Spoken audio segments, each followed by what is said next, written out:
So hello everyone. उम्मीद करता हूँ आप सब लोग अच्छे और स्वस्थ होंगे।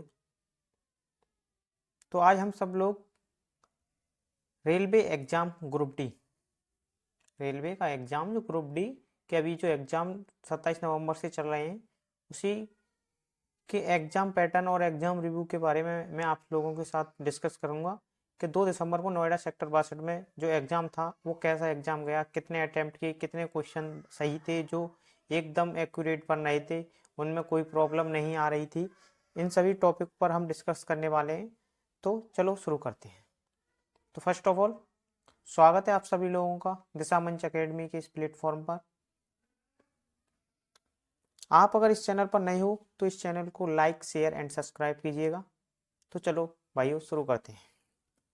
रीजनिंग रीजनिंग का जो सेक्शन है, रीजनिंग का जो सेक्शन जो आ रहा है वो बहुत ही आसान, बोल सकते हो कि बहुत ही आसान लेवल का आ रहा है।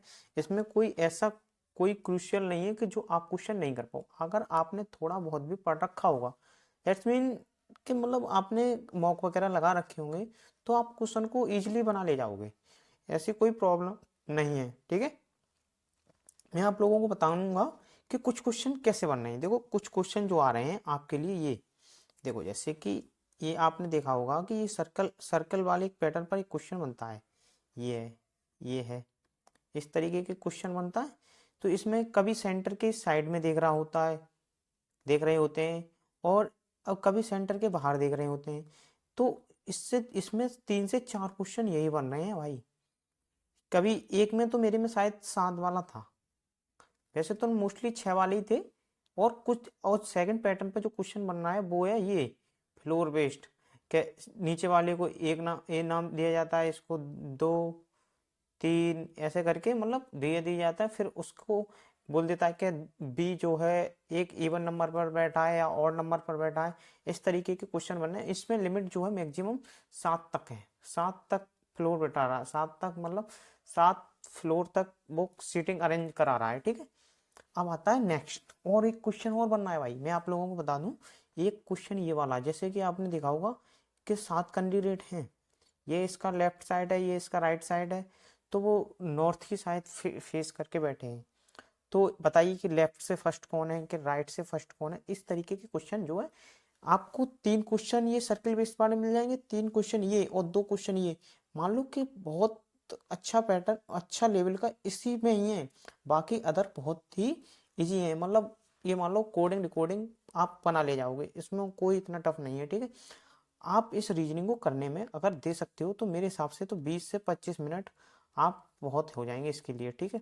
आप इसमें बना लीजिए। अगर एक आध क्वेश्चन आपसे नहीं बन रहा है, मान लो प्रॉब्लम आ रही है, तो आप उसे छोड़ सकते हो। फिर आज बाद में जो टाइम बचे उसमें सेव करके आप उसे करिए, हो जाएगा। हो जाएगा रीजनिंग, मुझे लगता है कि आप पहली बार में ही 30 के 30 क्वेश्चन अटेम्प्ट कर ले जाओगे।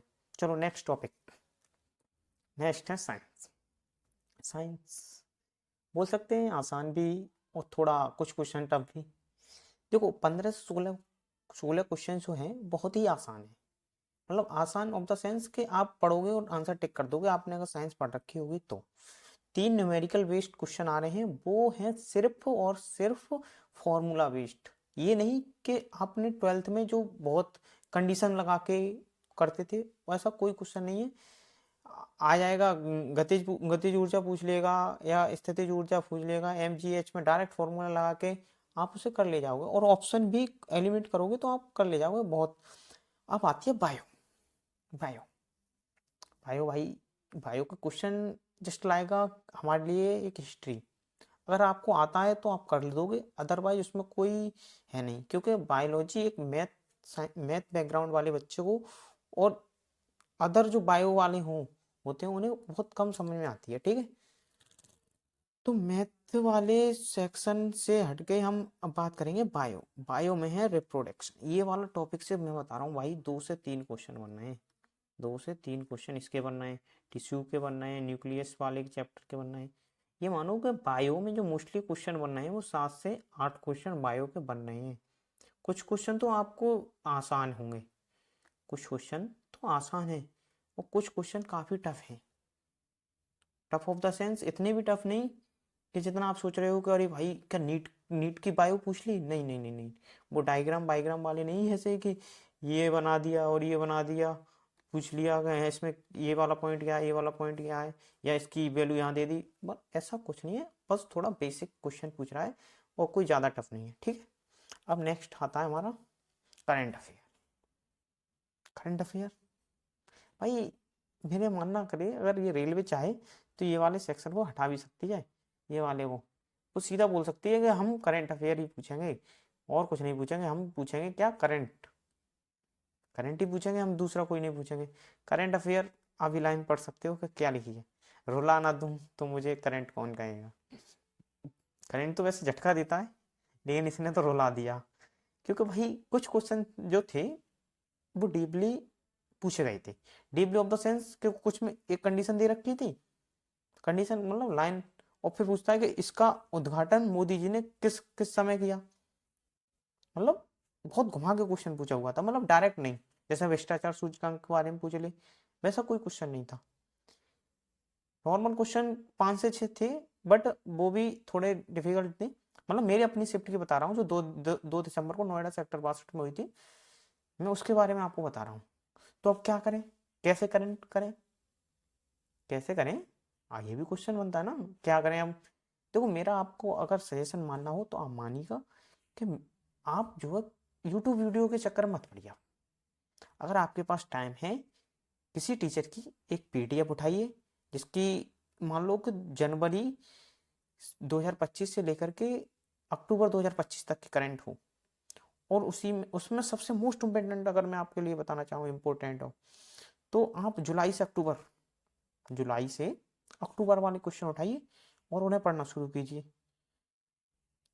उससे क्या होगा, आप चीज़ों को कम पढ़ोगे पर लेकिन अच्छा पढ़ लोगे नहीं, तो उससे कुछ क्वेश्चन अगर फंसेगा भी, कुछ क्वेश्चन अगर आएगा भी, तो आप उसे अच्छे से कर ले जाओगे। आप क्या है, यूट्यूब वीडियोस के चक्कर में आप सीधे लाइनिंग मतलब सीधे डायरेक्ट आंसर पढ़ जाओगे, लेकिन उससे क्वेश्चन वो पूछ ही नहीं रहा, पूछ तो वो ज़्यादा डीप में जा पूछ रहा है। इसलिए आप वहाँ टाइम वेस्ट ना करके आप एक पीडीएफ या कोई बुक फॉलो को कर लीजिए, और उसमें भी इम्पोर्टेंट टॉपिक मैं बता दूं, साइंस एंड टेक वाले पूछ लीजिए। और कुछ जैसे कि नया नया कुछ होता है, जैसे ऐप नया लॉन्च हो गया, किसके लिए हुआ, कौन सी मिनिस्ट्री, सबसे मोस्ट इम्पोर्टेंट मेरे में मिनिस्ट्री के 2 क्वेश्चन पूछे थे कि ये कौन से विभाग ने, कौन सी मिनिस्ट्री का है, कौन से मंत्रालय का है, आप इस चीज पे ध्यान दीजिए, ठीक है। चलो नेक्स्ट, नेक्स्ट टॉपिक पर हम डिस्कस करने वाले हैं, क्या है, नेक्स्ट है मैथ। देखो मैथ इजी टू मॉडरेट, कुछ क्वेश्चन तो टफ लगेंगे, क्योंकि कुछ क्वेश्चन अगर सब क्वेश्चन अगर उन्होंने इजी बना दी, तो मैथ अगर थोड़ा बेसिक भी है तो सभी क्वेश्चन बनाए आएंगे। लेकिन अच्छे बच्चे की क्वांटिटी मतलब जानकारी उन्हें चाहिए होगी, मतलब अच्छी क्वालिटी चाहिए, अच्छा क्वालिटी क्वालिटी पर्सन चाहिए उन्हें सर्च करने के लिए, तो वो कहाँ से ढूंढेंगे, वो ढूंढेंगे कोई इन्हीं क्वेश्चन से, कि जो क्वेश्चन ये बना देगा वो अच्छा स्टूडेंट है, अदरवाइज पढ़ तो सब रही है ना। वो अच्छे बच्चे की पहचान इन्हीं क्वेश्चन से होगी, जो 4 से 5 क्वेश्चन जो है मैक्सिमम मैक्सिमम उन्हीं से होगी, वो क्वेश्चन जो बना देंगे वो कट ऑफ क्लियर कर लेंगे ना, ठीक है। तो मैथ कैलकुलेटिव है, और मैं बता रहा हूँ आपके लिए सबसे बेस्ट सजेशन कि आप मैथ का क्वेश्चन एक बार में कीजिए, उस पर ज़्यादा टाइम देने का वो मत कीजिए, ठीक है, ठीक है। मैथ में एक क्वेश्चन अगर आपका एक बार में हो रहा है तो आप उसे कीजिए, अदरवाइज उसे छोड़िए, नेक्स्ट क्वेश्चन की तरफ मूव कीजिए। आपको कोशिश क्या करनी है, मुझे 25 के 25 क्वेश्चन पहले देखने हैं, देखने हैं, मतलब ये तो नहीं कि बढ़ाते बढ़ाते बढ़ाते गए बढ़ाते बढ़ाते गए, बढ़ाना नहीं है, मतलब एक बार में करके देखना है, हो रहा है आंसर क्लिक करना है, नेक्स्ट पर मूव करना है, हो रहा है करना है, नहीं हो रहा थोड़ा भी अटकन करना है, छोड़ना है वहीं के वहीं छोड़ना है, दोबारा प्रयास भी नहीं करना, नेक्स्ट पर करना, नेक्स्ट करना है, नेक्स्ट करना है, फिर नेक्स्ट करना है, नेक्स्ट करते करते आपके 2 या 3 क्वेश्चन होंगे जो आप पर नहीं बने, मोस्टली पेपर ग्रुप डी का है भाई, पेपर ग्रुप डी का है, पीसीएस का पेपर नहीं है। पीसीएस में खैर मैं नहीं पूछता, लेकिन उस लेवल का पेपर नहीं है, आईआईटी वगैरह जेई वगैरह के आप उसे नहीं कर पाओ, कुछ क्वेश्चन आप कर लोगे, 18 से 20 क्वेश्चन आप एक बार में मेरे हिसाब से कर लोगे, 18 से 20 क्वेश्चन। अब बचेंगे 5 क्वेश्चन, ये 5 क्वेश्चन जो आपके 5 क्वेश्चन बचेंगे, वो आपको टाइम दे के कुछ टाइम बचेगा, टाइम बचेगा, तो आप उसमें कर लीजिए वो वाले क्वेश्चन जो बचे, ठीक है।